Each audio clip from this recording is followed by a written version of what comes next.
Hi, I'm City Manager Ed Zerker, and welcome to another edition of On the Job, the show where we talk to Phoenix employees about the work they do every day. We're here today in the beautiful Burton Bar Central Library and joined by City Librarian Rita Hamilton, who has a huge job running the city's library system, but also has volunteered to run the city's Community Service Fund Drive.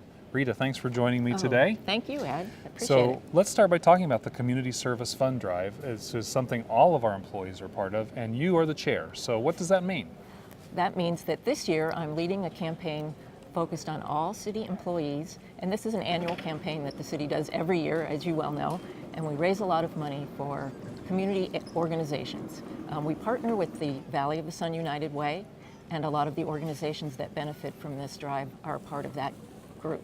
And how much money are we hoping to raise this year? Our goal is $1 million, and that's a goal that we have reached many times in the past, so we're very hopeful that we'll reach that goal this year.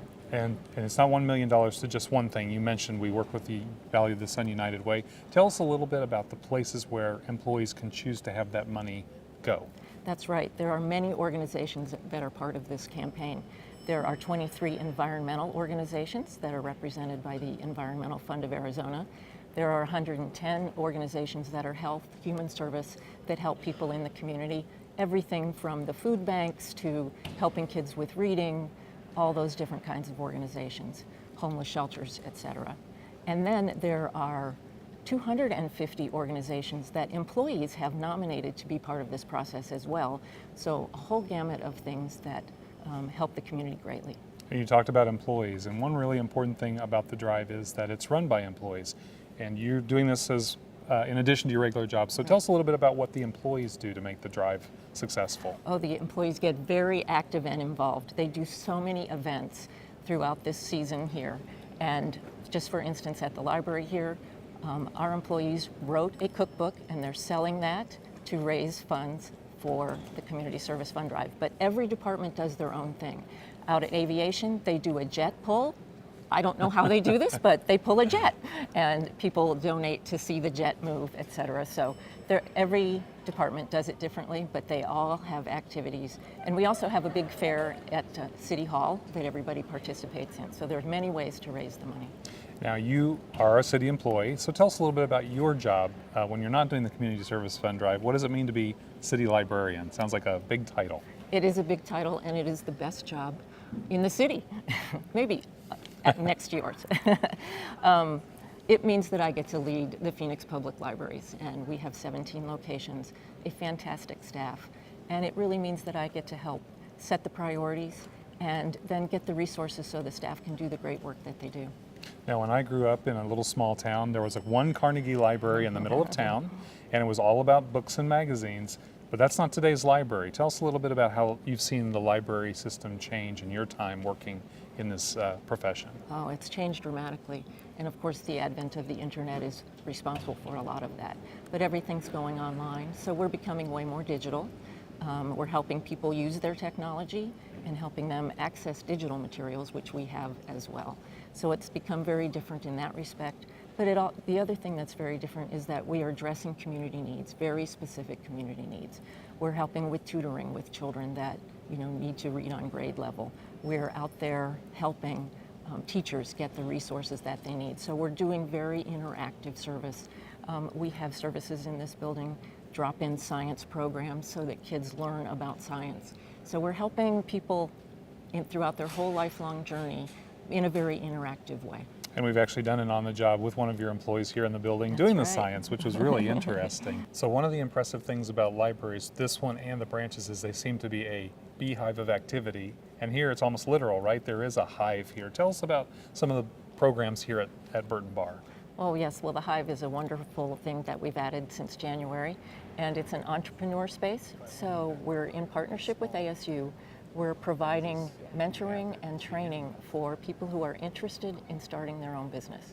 So at the idea stage, they can come to us and find out, how do I test my idea? How do I get all the background on starting their own business? How do I register that business and get a license? We give them all that information, and then they can also talk with people who've actually worked and been successful in business and find out how to do it. So the Hive is a great resource. And one of the other innovative programs I know has to do with both college and high school. Tell us a little bit about your high school and your college programs. We have a service called College Depot here, very unique. It's a college access program, which you usually find in a high school, but we're doing it here at the library so that anyone can come. So we serve everyone from students to adults. And what we're doing is helping people figure out, how can I get secondary education? So we do scholarship workshops, we teach people how to do that, how to find the right school, how to write their essay, and we handhold and get them all the way through that whole process so that they can get into college. But we're also helping people who've dropped out from high school and don't have a degree, and we're helping them figure out how can they get their degree so that they can also attain college. So again, much different than the typical library people might think of. Now for you personally, you started with the City of Phoenix, or how did you come to work for the City of Phoenix? Well, I knew the previous city librarian when we worked together down in Tucson, and we went our separate ways, and then she was here and she hired me in. This was way back in 2000, Okay. and I worked here as a branch administrator for 3 years, and then went over to Scottsdale to be the director there. But when the opportunity came to work at Phoenix, I definitely wanted to be here. And this is just such a fantastic library system. I'm very glad to be here and running the Phoenix Library. But you talked about the needs. You're dealing with needs here in the library. Let's go back to the Community Service Fund Drive. What specifically does one person's contribution make a difference in? How does that affect? We talk about $1 million, Right. but it comes a little bit at a time. Tell us a little bit about that. Yes, even just $2 a week can put a book into 40 children's hands, give them a book to have in their home. $10 a week, that can go into the food banks, can feed 1,000 people. So just a little bit a week, a price of a Starbucks coffee can help so many other people. And it's really, again, the power of, if we all do a little bit, then it collectively adds up to a lot, and it makes a huge difference in the community. It makes a huge difference. And it's something that's been important to our employees for years. Thank you so much for being the chair of this effort and for Absolutely. being the face and the voice for our employees in this. I appreciate your time today. Oh, thank you, Ed. Appreciate it. Our employees at the City of Phoenix have been very generous, but there's ways for people who don't work for the city to participate in giving to the community as well.